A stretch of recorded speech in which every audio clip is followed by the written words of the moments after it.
China is showing some signs of compromise in talks with the U.S., but heading off a trade war that has kept the global markets on edge is still far from a done deal. Joining us now, President Trump's point man in the negotiations, Treasury Secretary Steven Mnuchin. Mr. Secretary, welcome back to Fox News Sunday. Thank you. It's great to be here with you. After 2 long days of talks, Thursday and Friday, where are we, on the one hand, on China agreeing to buy $200 billion more of U.S. goods in return for the U.S. dropping tariffs on $150 billion of Chinese goods? Well, Chris, I'm pleased to report that we've made very meaningful progress, and we agreed on a framework, which is important to understand. And the framework includes their agreement to substantially reduce the trade deficit by increasing their purchases of goods. We also discussed very important structural issues that they're going to make in their economy to make sure that we have a fair ability to compete there, and also protections about technology, which have been very important to the president.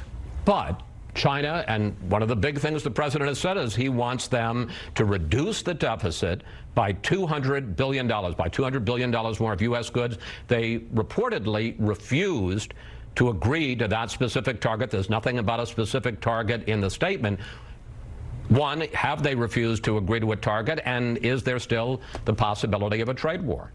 Well, Chris, we're putting the trade war on hold. So right now we have agreed to put the tariffs on hold while we try to execute the framework. The president has been very clear since the first meeting with President Xi in Mar-a-Lago that we are going to reduce the trade deficit. We have an agreement with China that they will substantially agree to it. I would just comment that ultimately these are not government-to-government transactions. It's not a giant purchase order with us. We are immediately going to follow this up with Secretary Ross going there with very hard commitments in agriculture, where we expect to see a very big increase, 35% to 40% increases in agriculture this year alone. In energy, doubling the energy purchases.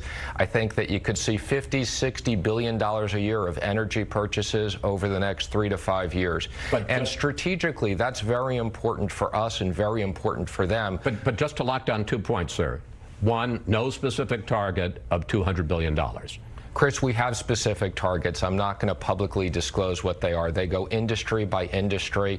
And as I said, not only do we have targets, but ultimately this is about industry being able to have hard contracts and deliver these goods. And as far as the president's threat first of $50 billion in tariffs on Chinese goods and $150 billion, those are all on hold. They are. And the president had a very productive meeting with the vice premier in the Oval Office with all of us and the vice president. He heard these commitments himself, and he can always decide to put the tariffs back on if China doesn't go through with their commitments. Now, President Trump shocked a lot of people this week when he tweeted this. Let's put it up on the screen. President Xi of China and I are working together to give massive Chinese phone company ZTE a way to get back into business fast. Too many jobs in China lost.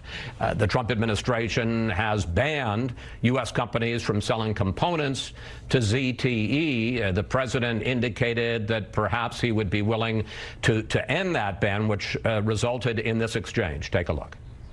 President Xi asked me to look at it. I said I would look at it, but anything we do with ZTE is always, it's just a small component of the overall deal. President Trump bemoans too many jobs in China lost. What about American jobs? Now, the issue with ZTE is that they violated our sanctions for selling goods to Iran and North Korea. Is ZTE part of these trade talks, and is President Trump willing to relax the ban on U.S. companies selling components to ZTE? So, Chris, I don't know why anybody's surprised about this, so let me give you the facts. President Xi asked President Trump to look into this. That's not a surprise. President Trump often asks other leaders to look into things that are important to our companies. The president asked Secretary Ross to look into it, okay? And that's what Secretary Ross, this is an enforcement issue. It's not a trade issue.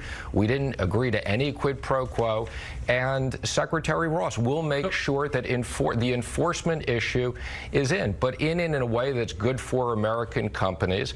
And I'm not going to go through the discussions on the enforcement issue. That was completely independent of our trade negotiations. But we just had the soundbite of President Trump saying it's a small component of the overall deal. He seems to be linking ZTE with the trade talks. Again, the president asked us to look into it as part of the delegation, and that's what we did. I can assure you, and you know I'm very involved in all the sanctions issues myself, I can assure you that whatever changes we make to the enforcement issue on ZTE, we will be protecting American technology, American jobs, and make sure that the secretary is comfortable with enforcement. This is an enforcement issue, and I can assure you the president wants us to be very tough on ZTE, and all he did was ask the secretary to look into this. Okay.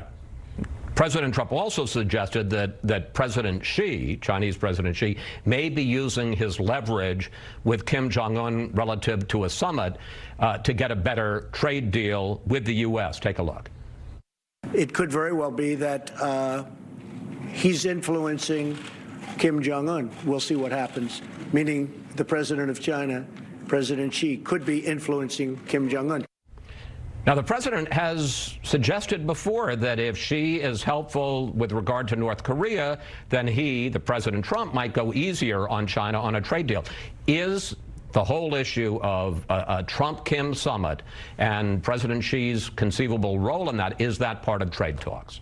Well, it is only part of trade talks in the sense of I had very direct conversations with the vice premier, because you know I'm responsible for sanctions, and I have a commitment from them that they are going to continue to enforce the sanctions that are in place, and this is very important. And China has the same objective as we do.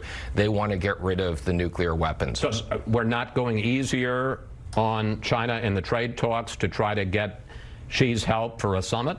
I don't think we're going easy on the trade talks at all. I think for the first time, okay, many presidents haven't dealt with this issue. President Trump's dealt with this issue.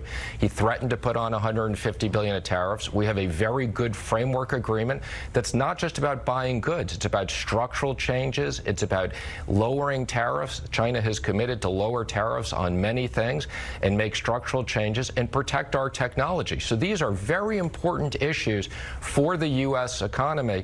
And now we're going to make sure that this gets implemented. All right. As if you didn't